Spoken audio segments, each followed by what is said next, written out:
This is just a quick tutorial of the HTML5 mobile web apps which we're using in my classroom. Once the students download the app via the web using Safari or Google Chrome, it will prompt you to make a bookmark right on the student's homepage. So here we are, we have three apps, the DPAP Gov app and the Multimedia app. Let's go into the DPAP Gov app. Once the app loads, as you can see right here, it looks very similar to most of the apps that the students are using. I thought it was important to take a lot of the icons and a lot of the digital references so students could automatically see the tools which they already relate to. So the most important thing that I think to put in an app is indeed a calendar. So let's go into the calendar, and as you can see, we have some events that I've already posted using Google Calendars. So all this is doing is taking a feed from Google Calendars, which I embedded directly right into the app for the students. I also like using Google Drive significantly. All of the material that we use for class is always embedded right onto Google Drive. So let's go into the notes page. Here are all the class notes for the entire school year.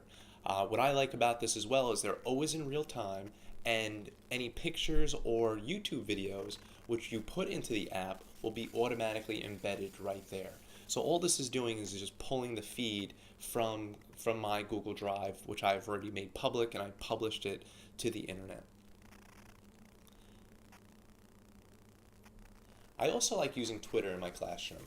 Not all students subscribe to Twitter or have Twitter or are used to it. But what I like about using this is they could just go right onto the app and they could see our class Twitter feed without having to even subscribe to it. So, if they want to see a current event or if they want to get a message, they could get it directly right on here. This past year, I've implemented the Remind 101 app. So let's go into that. Since the mobile web app which I designed does not have a push notification, Remind 101 is a great way to notify students that you've updated the app, that you've put a homework assignment up, and for them to go in and check it. So even if the students don't subscribe to Remind 101 by following the directions right on here, they could just go right into the view messages, and all of the messages which I've already pushed out to them are embedded right into the app, and they can have the links and go on from there. So I think this is absolutely wonderful. It's beautiful. The students really, really enjoy it.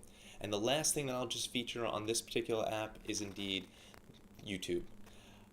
Since we use YouTube extensively in our classroom, the students could go right onto their app and they could do homework assignments, they could brush up on something we talked about in class. So let's just go right into the State of the Union, and I have a whole bunch listed here. We'll go into 2014, and it will load right onto their smartphone or device.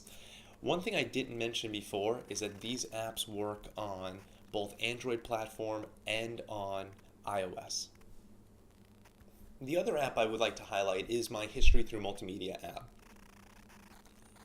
So similar to the other app that I just showed you with the DPAP Gov one, there's a couple different features here just because it's a different course. One of the things I really enjoyed about this course is maps. So let's go into the maps feature. And what I've done was I've curated numerous Google Street Views from Google and put it directly into the map. So this is great because you could take virtual field trips with your students. So let's go to the Colosseum. We'll take a trip over to Italy right now. So right onto the student's smartphone, they could then tour the Colosseum and see what it's like in real time. Let's go back out and let's go over to France, and we'll go inside the Palace of Versailles. So they could take a trip into the Hall of Mirrors and see a lot of primary sources and just really see the architecture of what it looked like. And the most recent one that I've added is indeed the Taj Mahal. Google Street View just recently put this on here, and this is absolutely really nice. And they could take a tour on the Taj Mahal. Again, take a look at the architecture. Google Street View is one of my favorite tools. I'm not going to lie, I actually like using it virtually every day in my classroom. Similar to the other app as well, I use calendars, I use Twitter, but another feature is the Google Story Builder. So this was great. If you're not familiar with using Google Story Builder, you should definitely look it up because it's a great tool to use in your classroom for digital storytelling.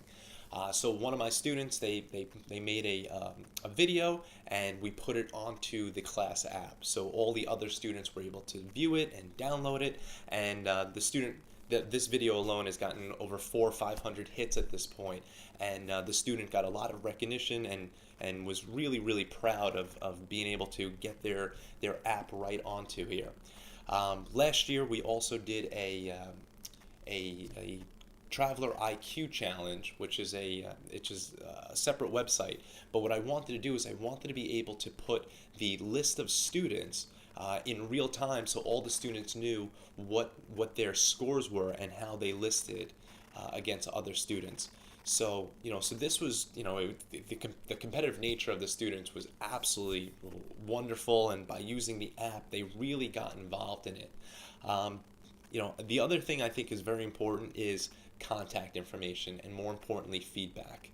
If you don't get feedback from the students, you cannot make a better app, and you can't make the tools that you're using better and improving for the students themselves. So this was just a short little tutorial on the mobile apps that we're using. I hope you enjoy it. I hope you start using it in your classroom. Mobile devices are such a powerful tool that, in my opinion, is very much underutilized.